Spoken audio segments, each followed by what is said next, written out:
Hello, Commando. Welcome to another session of sexual reproduction in flowering plants. और last class में हम लोग discuss कर रहे थे एम्ब्रायोजेनेसिस के बारे में डिस्कस किया था एम्ब्रायोजेनेसिस। और ये बात किया था कि इसमें एम्ब्रायोजेनेसिस का मतलब क्या होता है, तो formation of embryo from zygote. और ये इसमें हम लोग डिस्कस किया था कि डाइकॉट प्लांट्स में किस तरीके से जाइगोट से एम्ब्रियो का फॉर्मेशन होता है। और उसमें हम लोग क्या बात किए थे कि जाइगोट एक सेल है, डिप्लॉयड सेल है ये जाइगोट। इसमें माइटोसिस डिवीजन होता है। माइटोसिस होने के बाद दो सेल बनता है, एक बड़ा और एक छोटा सेल बनता है। बड़े वाले सेल को बोला था बेसल सेल, जिसको हम लोग और क्या बोलते हैं, जिसको हम लोग बोलते हैं सस्पेंसर सेल भी बोलते हैं, सस्पेंसर सेल। और एक छोटा वाला होता है जिसको हम लोग एपिकल सेल बोलते हैं, या उसको हम लोग बोलते हैं टर्मिनल सेल बोलते हैं, टर्मिनल सेल बोलते हैं। ठीक है। अब इसके बाद हम लोग क्या देखे थे कि इसमें होता है लगातार ट्रांसवर्स डिवीजन होता है। और किसमें, बेसल सेल में, बेसल सेल में या सस्पेंसर सेल में ट्रांसवर्स डिवीजन होता है। और 6 से 10 सेल का एक सीरीज ऑफ सेल बनाता है, जिसको हम लोग बोलते हैं क्या चीज, सस्पेंसर बोलते हैं। और इस सस्पेंसर में क्या बोले कि जो सबसे बाहर वाला जो रहता है यानी फर्स्ट सेल है, वो स्वेल कर जाता है और उसके साइज बढ़कर बड़ा हो जाता है। और इसको हम लोग बोलते हैं होस्टोरियल सेल बोलते हैं, होस्टोरियल सेल। और होस्टोरियल सेल का काम क्या है, तो it act as the haustorium. Haustorium का मतलब क्या हुआ कि it will absorb water and nutrition, absorb water and nutrition को एब्जॉर्ब करना है, इसका यही काम है। और इसी सस्पेंसर का जो सबसे लास्ट वाला जो सेल रहता है, इसको हम लोग बोलते हैं हाइपोफाइसिस। और हाइपोफाइसिस में ये बात बोला था कि hypophysis that is going to hypophysis that is going to give rise to radical, give rise to radical। और रेडिकल का मतलब क्या हुआ, रेडिकल से रूट का फॉर्मेशन होता है। तो उस रूट को प्रोटेक्ट करने के लिए रूट कैप का फॉर्मेशन होना चाहिए, इसीलिए ये हाइपोफाइसिस रूट यानी रेडिकल एंड रूट कैप का फॉर्मेशन करता है। अब अगर हम लोग बात करते हैं एपिकल सेल, तो एपिकल सेल में अब क्या होगा, एपिकल सेल में सबसे पहले क्या बोले थे कि दो वर्टिकली डिवीजन होगा। वर्टिकली कहने का मतलब क्या हुआ, ये अगर एक सेल है तो इसमें एक बार इस तरीके से डिवीजन हुआ तो दो सेल बन गया। अब दो सेल में एक बार फिर से डिवीजन इस तरीके से होगा तो टोटल 4 सेल बनेगा। ठीक है, 4 सेल बनने के बाद क्या होगा, ये वर्टिकल डिवीजन हुआ, दो वर्टिकल डिवीजन हुआ और एक ट्रांसवर्स डिवीजन होगा, ट्रांसवर्स डिवीजन। तो टोटल मिलाकर 4 सेल में अगर ये इस तरीके से एक सेल रहा, दो सेल रहा, एक पीछे तीसरा और ये चौथा सेल इस तरीके से छुपा हुआ सेल रहेगा, तो ये 4 सेल हो गया। अब इसमें अगर ट्रांसवर्स डिवीजन हो गया तो 4 ऊपर सेल बन जाएगा, 4 नीचे सेल बन जाएगा, तो टोटल कितना हो जाएगा, 8 सेल स्ट्रक्चर हो जाएगा। तो अब क्या होगा कि अब ये जैसे ये सेल है तो इसमें दो टीयर में इस तरीके से बन जाएगा, एक हाइपोफाइसिस के तरफ रहेगा तो उस सेल को हम लोग बोल देते हैं हाइपोबैसल सेल, हाइपोबैसल सेल। और जब जो दूर वाला है उसको बोल देते हैं इपीबैसल सेल बोल देते हैं। ठीक है, हाइपोबैसल सेल ये हाइपोकोटाइल प्रोड्यूस करेगा, हाइपोकोटाइल। और एपीबैसल सेल्स कॉटलीडोन का फॉर्मेशन करेगा, कॉटलीडोन एंड प्ल्यूमूल का फॉर्मेशन करेगा।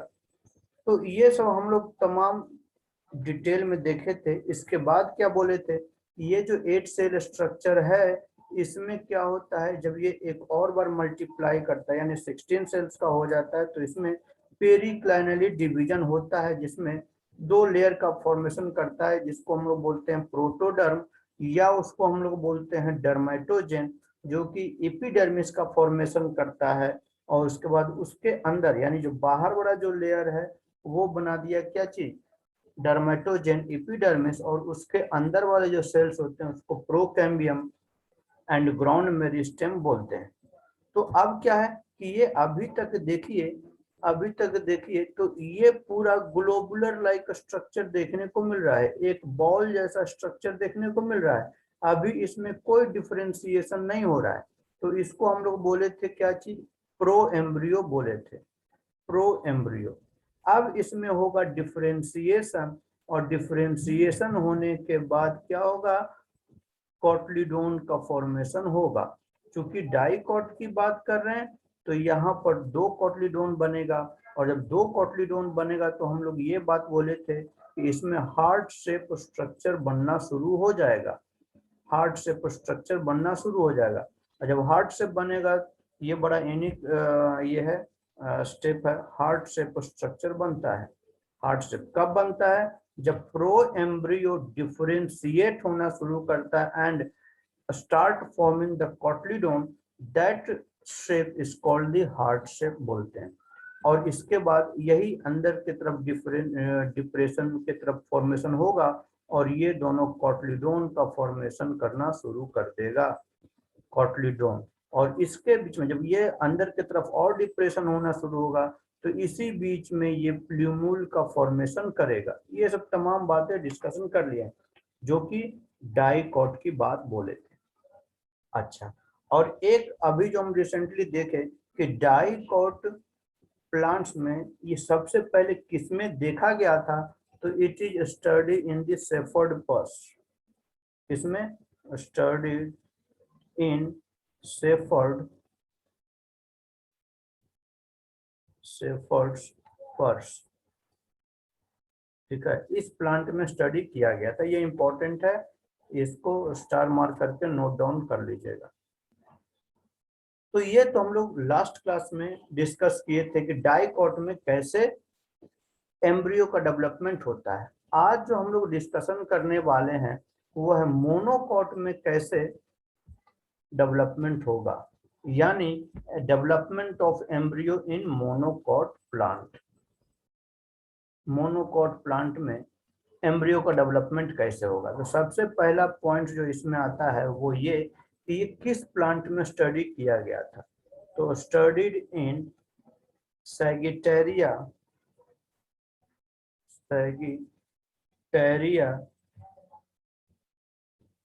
सैगिटाफोलिया। ये इंपॉर्टेंट है, इसमें भी पूछा हुआ है, इसलिए इसको भी स्टार मार्क में लिखिएगा। अब ये इसको सैगिटेरिया को हम लोग क्रॉस वुड इसको बोलते हैं, ठीक है ना, क्रॉस वुड कॉमनली इसको बोलते हैं, लेकिन ये इंडियन नहीं है, ये अफ्रीका और अमेरिका देश में पाया जाता है। तो इसका सीधा सीधी बॉटनिकल नेम याद रखिए, सैगिटेरिया सैगिटिफोलिया, ऐसे ही और इसका ऑप्शन में आएगा। अब इसमें हम लोग एम्ब्रियोजेनेसिस की बात कर रहे हैं मोनोकॉट में, तो सेम जो डाइकॉट में हम लोग जो बात किए थे एग्जैक्टली इस उसी की तरह इसमें भी होता है। मतलब सबसे पहला पॉइंट क्या होगा कि जाइगोट डिवाइड करेगा। जाइगोट डिवाइड कैसे करेगा, तो ट्रांसवर्सली, ट्रांसवर्स डिवीजन होगा। ट्रांसवर्स डिवीजन का मतलब क्या बोल रहे हैं, ट्रांसवर्स इसमें, अच्छा इसमें किस तरीके का डिवीजन होगा, तो माइटोसिस होगा, ठीक है। तो जाइगोट डिवाइड माइटोसिस ट्रांसवर्स की तरफ काम करेगा, ट्रांसवर्स डिवीजन होगा और 2 सेल का फॉर्मेशन करेगा।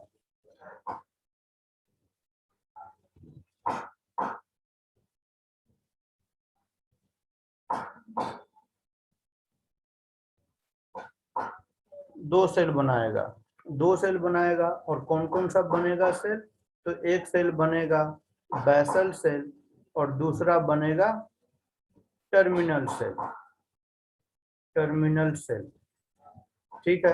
बेसल सेल का काम क्या है, basal cell give rise to suspensor cell, ठीक उसी तरीके का चल रहा है सस्पेंसर सेल। और टर्मिनल सेल का काम क्या है, तो ये एम्ब्रियो का फॉर्मेशन करेगा, ठीक है। और इसमें ये भी हम लोग बात की थी कि सस्पेंसर सेल के ऊपर वाले सेल्स को हम लोग क्या बोलते हैं, तो हॉस्टोरियल सेल बोलते हैं। मतलब it act as the haustorium, मतलब फूड न्यूट्रिशन एंड वाटर को एब्जॉर्ब करेगा।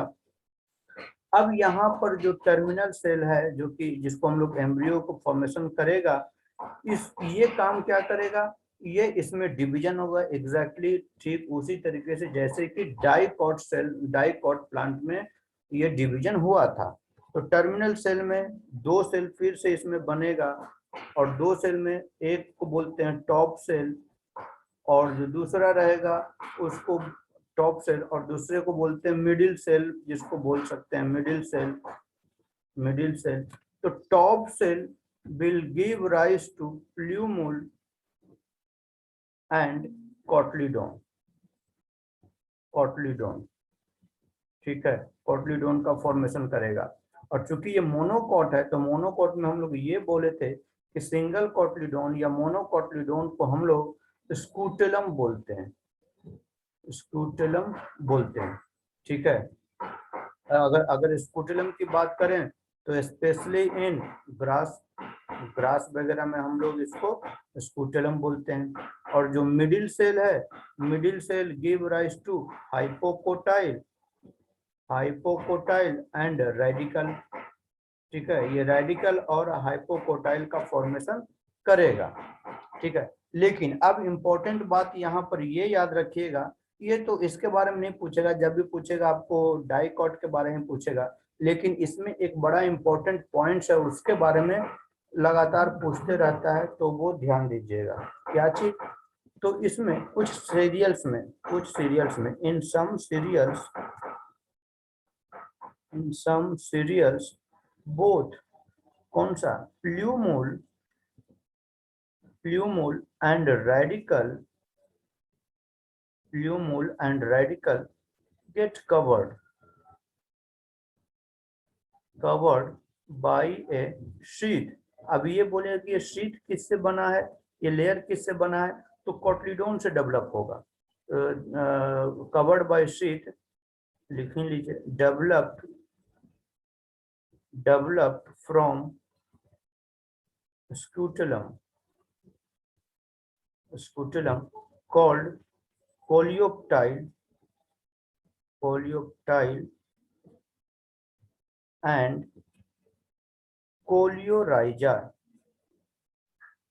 coleorhiza respectively, respectively। तो हम लोग क्या बोल रहे हैं, जैसे प्लूमूल, प्लूमूल और रेडिकल एक शीट से घिरा हुआ रहता है, और शीट वो बनता है किससे, स्कूटेलम से, उसको कोलियोप्टाइल बोलते हैं और कोलियोराइजा बोलते हैं। किसका, तो प्लूमूल का, प्लूमूल जो कवर रहता है उसको कोलियोप्टाइल बोल दिए, और रेडिकल कवर रहता है उसको कोलियोराइजा बोल दिए। यानी सिंपली अगर यहाँ से डायरेक्टली 2 बात पूछा जाता है कि scutellum that covers the plumule is called, तो अब प्लूमूल को कवर कर रहा है तो उसको कोलियोप्टाइल बोलते हैं, और अगर यही स्कूटेलम रेडिकल को कवर अप कर रहा है तो उसको कोलियोराइजा बोलते हैं। याद करने के लिए सिंपली रेडिकल का आर तो कोलियोराइजा का आर, ठीक है। तो कोलियोराइजा में रेडिकल हो गया और कोलियोप्टाइल में प्लूमूल कवर अप कर दिया, ठीक है। तो इस तरीके से क्या हम लोग देखे कि डेवलपमेंट ऑफ एम्ब्रियो यानी एम्ब्रियोजेनेसिस मोनोकॉट में कैसा हुआ, डाइकॉट में कैसा हुआ। तो ये तो पूरा ओवरऑल हम लोग एम्ब्रियो के फॉर्मेशन की बात कर लिए।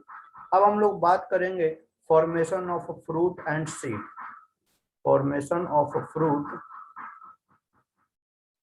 Formation of fruit and seed, ठीक है। तो मतलब अब फ्रूट और सीड का फॉर्मेशन कैसे होता है, तो हम लोग स्टार्टिंग में एक बात बोले थे कि this ovule give rise to seed, give rise to seed. और ये ओव्यूल सीड कब बना, जब ये फर्टिलाइज्ड हुआ, मतलब फर्टिलाइजेशन होने के बाद, या बोल सकते हैं fertilised ovule give rise to seed. वहीं पर एक और बात बोला था, क्या चीज, कि जो ओवरी होता है, ovary give rise to, give rise to क्या चीज, गिव राइज टू फ्रूट, ये फ्रूट का फॉर्मेशन करता है। ओवरी, तो अब हम लोग बात कर रहे हैं क्या चीज, सीड की बात कर रहे हैं। तो सीड जो कि 3 चीजों से मिलकर बना होता है। पहला क्या है, यानी सीड कंसिस्ट ऑफ 3 पार्ट्स। कौन कौन सा, तो एक होता है सीड कोट, दूसरा होता है कॉटलीडोन, और तीसरा होता है एम्ब्रियो एक्सिस। ठीक है, तो अब हम लोग बात कर लेते हैं थोड़ा सीड कोट की। तो सीड कोट में 2 लेयर होता है। कौन कौन सा, एक होता है आउटर सीड कोट, ठीक है। अब ये आउटर सीड को हम लोग क्या बोलते हैं, outer seed coat is called testa. ठीक है, अब ये टेस्टा का फॉर्मेशन किसके थ्रू हुआ है, तो हम लोग ये एक बात याद रखिए या याद होइएगा, हम लोग फर्स्ट डे ही बोले थे क्या चीज, कि ये जो सीड कोट का फॉर्मेशन करता है, जो इंट्यूगमेंट्स प्रेजेंट रहता है, ओव्यूल के चारों तरफ 2 इंट्यूगमेंट्स की बात बोले थे, वो उसका जो सबसे बाहर वाला जो इंट्यूगमेंट्स है वो टेस्टा का फॉर्मेशन कर रहा है, आउटर सीड कोट बना रहा है, आउटर सीड कोट। तो टेस्टा में भी आउटर इंट्यूगमेंट से ये बनेगा, मतलब this testa formed from upper integuments. ठीक है, चलिए अब ये जो दूसरा यहाँ पर लेयर रहेगा, यानी inner seed coat layer, inner seed coat is called tegment। इसको हम लोग टेगमेंट बोलते हैं। ठीक है, और ये किससे डेवलप होगा, this is developed from inner integuments. ठीक है, तो मतलब दोनों हम लोग बाई टेगमेंट की बात कर रहे थे, तो आउटर वाला जो इंट्यूगमेंट्स है वो बना दिया टेस्टा, और इनर इंट्यूगमेंट्स है वो बना दिया टेगमेंट। ठीक है, तो इस तरीके से क्या हम लोग देखे, सीड कोट का फॉर्मेशन देखे। कॉटलीडोन तो हम लोग देख ही लिए हैं। और अब बात करते हैं एम्ब्रियो एक्सिस की। तो एम्ब्रियो एक्सिस क्या है, तो एम्ब्रियो एक्सिस, अब यह एम्ब्रियो एक्सिस की बात करें तो ये एक एक्सिस है। एक्सिस में जैसे अगर हम लोग सीड देखते हैं तो इस तरीके से सीड रहता है, इस तरीके से सीड जब जर्मिनेट होता है तो रहता है। तो इसमें क्या देखते हैं, इसमें ऊपर रहता है प्ल्यूमुल, नीचे रहता है रेडिकल। ठीक है, तो क्या हो गया, रेडिकल हो गया, प्ल्यूमुल हो गया, और फिर कॉटलीडोन इधर, ये इस एरिया में कॉटलीडोन प्रेजेंट रहेगा। तो ये जो प्ल्यूमुल और रेडिकल एक एक्सिस में आता है, और इसी को हम लोग बोलते हैं एम्ब्रियो एक्सिस बोलते हैं। ठीक है, क्या बोल रही है, एम्ब्रियो एक्सिस। जब प्ल्यूमुल और रेडिकल जब एक एक्सिस में, देखिए ना ये एक एक्सिस में ये प्रेजेंट है, तो इसीलिए इसको हम लोग बोलते हैं एम्ब्रियो एक्सिस बोलते हैं। ठीक है, तो इस तरीके से हम लोग सीड के बारे में डिस्कशन कर लिए, यानी चैप्टर के सबसे लास्ट टॉपिक के बारे में डिस्कस कर लिए। लेकिन यहीं से 2 टर्म पूछा जाता है। कौन कौन सा टर्म पूछा जाता है, एक पूछा जाता है पार्थिनोकार्पी। अब ये पार्थिनोकार्पी क्या है, तो याद रखिएगा, डेवलपमेंट ऑफ फ्रूट, क्या बोल रहे हैं, development of fruit without fertilisation